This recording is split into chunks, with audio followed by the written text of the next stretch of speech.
ঈদের কেনাকাটা, ঈদের মধ্যে কি নতুন জামা ফরজ? নতুন জামা তো সুন্নত না, নতুন জামা তো মুস্তাহাব না, নতুন জামা তো কোনো ক্রাইটেরিয়ার মধ্যে পড়ে না ঈদের দিনে আমাদের জন্য। রমাদানের তারা কিছুই বুঝে নাই, যারা শেষ দশকে মার্কেটে ঢুকে গেছে। দেখবেন তিল ঠাঁই আর নাই মার্কেটে। মনে হয় যেন বুখারীর হাদিসটা এরকম যে নবী সাল্লাল্লাহু আলাইহি সাল্লাম শেষ দশক আসলে তার স্ত্রী, ছেলে, মেয়ে, সাহাবী সবাইকে নিয়ে বাজারে চলে যেতেন। আজকের মুসলমানদের আমল দেখলে তো হাদিসটা মনে হয় যেন তারা এমন পাইছে বুখারীতে যে নবী সাল্লাল্লাহু আলাইহি সাল্লাম শেষ দশক আসলে তিনি আল্লাহকে বাদ দিয়া মসজিদ, মাদ্রাসা সব কিছু, এখন ঈদ, এখন ঈদের যে একটা অতিরঞ্জিত ঈদের যে কাজটা, মনে হয় যেন সবাই বাজারে ঢুকে যেতেন। আসেনি দুই একটা হাদিস এরকম, হাদিস পড়লাম সবাইরে নিয়ে মসজিদে ঢুকে যেতেন না। আমরা কি ধরনের উম্মত, আমরা সবাইরে নিয়ে বাজারে ঢুকে যাচ্ছি। আর কি ধরনের বাজার, আহারে, সেখানে রোজা তো গেছে গেছে, ঈমানও গেছে। কারণ একটা হারাম জিনিস দেখে যদি পছন্দ লাগে আপনার, তাতে ঈমান নাই, বেঈমান। কে আছে যে বাজারে ঢুকে এত পাপাচারের যেখানে বেসাতি বন্যা বয়ে যাচ্ছে সেটাকে আপনি ঘৃণা করছেন? পোশাক পরা উলঙ্গ নারীকে দেখলে একটা লানত দিতে বলা হয়েছে, এলানুহুন্না ফাইন্নাহুন্না মালউনাত, এরা লানত দাও কারণ এরা মালাউন, এরা মালাউন, এরা অভিশপ্ত, এরা দেশও খাবে, সংসার খাবে, মানব জাতি ধ্বংস করে দেবে এরা। কেন লানত দিতে বলেছে? লানত না দিলে আপনি যে ভালোবাসা দিবেন, লানতটা না দিলে তো ভালোবাসা দিবেন, আর যেই মাত্র ভালোবাসা দিলেন ওর পাপের শতভাগ অংশীদার হয়ে গেলেন এবং ওর অভিশাপের ভাগীদার হয়ে গেলেন। আল মারউ মা মান আহাব্বা, যে যারে প্রেম দেয়, ভালোবাসা দেয়, সাথে সাথে তার সাথীত্ব তার সাথে কেবল লেগে গেল। লানত হলে লানত, তার উপরে গজব পড়লে আপনার উপরে গজব। সে যদি ফাসিকি করে, কবিরা গুনাহ করে, আপনি কবিরা গুনার ভাগীদার হয়ে গেলেন। এবং সে উলঙ্গপনা করে কবিরা গুনাহ করলো, আপনি ভালোবাসা দিয়ে শিরিক করলেন, আপনারটা তার চেয়েও আরো ভয়ঙ্কর। কারণ ইমানের যেমন 70-এর বেশি শাখা প্রশাখা, আদনাহা ইমাতাতুল আযা আনিত তারিক, সর্বনিম্ন ইমান হলো পথ থেকে কষ্টদায়ক জিনিস সরানো, এটা ইমানের সর্বনিম্ন। শিরিকেরও এরকম স্টেজ আছে, স্তর আছে। সর্বনিম্ন স্তর হলো আন তুহিব্বা আলা জাওর, পাপ করতেছে আপনি ভালোবাসা দিবেন, আপনার কাছে ভালো লাগছে, আবার ছবিও তুলে রাখে, নাম ঠিকানা সহ, মোবাইল নাম্বার সহ।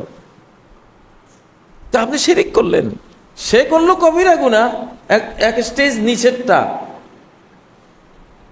শিরিক না করলে মাপ পাইতে পারে, আর আপনি যেটা করলেন ওটা আরো বড় শিরিক।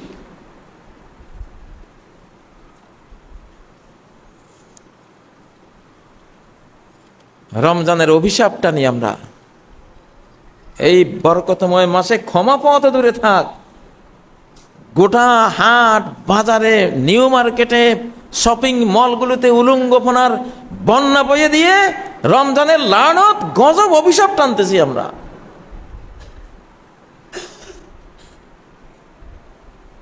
যেই মৌসুমে পুণ্য করলে যত বড় সওয়াব, পাপ করলে তত বড় গুনাহ, তত বড় তার উপরে অভিশাপ। কাবা শরীফের ভিতরে অন্যায় করা আর দুনিয়ার অন্য কোনো জায়গায় অন্যায় করা কি সমান? কাবার ভিতরে অন্যায় করে এক নারী পুরুষকে আল্লাহ পাথর বানিয়ে দিয়েছেন। এসব না এলা, কাবার ভিতরে গিয়ে অপকর্ম করেছে, আল্লাহ পাথর বানিয়ে দিয়েছেন।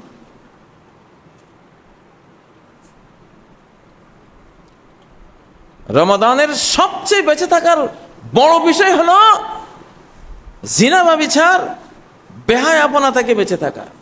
রমজানের 3 পানাহার, এবং 3 নম্বর যেটা, ওইটা লঙ্ঘন করলে 2 মাস রোজা রাখতে হবে কন্টিনিউ।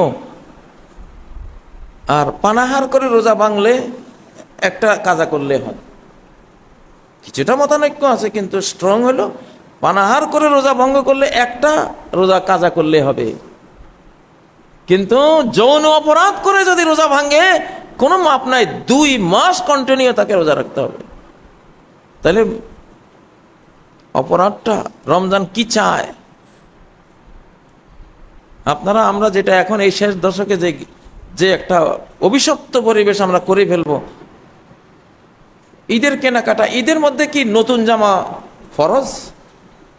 নতুন জামা তো সুন্নত না, নতুন জামা তো মুস্তাহাব না, নতুন জামা তো কোনো ক্রাইটেরিয়ার মধ্যে পড়ে না। ঈদের দিনে আমাদের জন্য বলা আছে ইয়ালবাস আহসানা মালাবিসিহি, তার যা ড্রেস আছে এর মধ্যে যেটা সুন্দর ওটা পরবে। নতুন ড্রেস কিনতে হবে আপনাকে কে বলছে? তাহলে ওমর, অর্ধ পৃথিবীর খলিফা ওমর, তার জামা ধুয়ে দিয়েছেন, এজন্য ঈদের দিন জামাতে আসতে পারতেছেন না। নতুন নতুন জামায় যদি কিনে আবাদত হইতো, তা সাহাবীরাই সবচেয়ে বেশি নতুন জামা কিনতেন, তাদের মতো আবাদতকারী তো আমরা না। রুকু অবস্থায় কিবলা পরিবর্তনের আয়াত নাজিল হয়েছে, রুকু থেকে দাঁড়ায় নাই একজনও, রুকু অবস্থায় হাঁটছে ইমাম সাহেব, এই মাথা থেকে ওই মাথায় রুকু অবস্থায় হেঁটে গেছে। প্রত্যেকটা মুসল্লি রুকু অবস্থায় হেঁটে ইমামের পিছনে আসে নামাজের ভিতরে। এটা হলো সাহাবারা। তো ওমর অর্ধ পৃথিবীর শাসনকর্তা, ওমর তার জামা একটা ধুয়ে দিয়েছেন, আর তো জামা নাই। এটা শুকালে মসজিদে ঈদগাহে আসবেন। এখন তো অনেকেই তো বলবেন যে হুজুর একটু আনন্দ করার বিরুদ্ধে। আমি আনন্দের বিরুদ্ধে না মা, আপনারা যেটা করতেছেন এটা কোনো আনন্দ না। 1 মাস তাকওয়ার সাধনা শেষে এটা আধ্যাত্মিক আনন্দের মাস, মনোজাগতিক, আল্লাহ কেন্দ্রিক, স্রষ্টা কেন্দ্রিক আনন্দ। এখানে ফিজিক্যাল আনন্দের বহু বৈধতা আল্লাহ দিয়েছেন, বৈধ আছে, কিন্তু ড্রেস, জামা ইত্যাদির ব্যাপারে তো নতুন একটা কিনতে হবে, এটা তো ফরজ না, এটা মুস্তাহাব না। আপনার সুন্দরটা পড়লেই হবে। আপনার ঘরে যেটা আছে 12 মাস, এটার মধ্যে সবচেয়ে যেটা ভালো এটা পরে গেলেই হবে।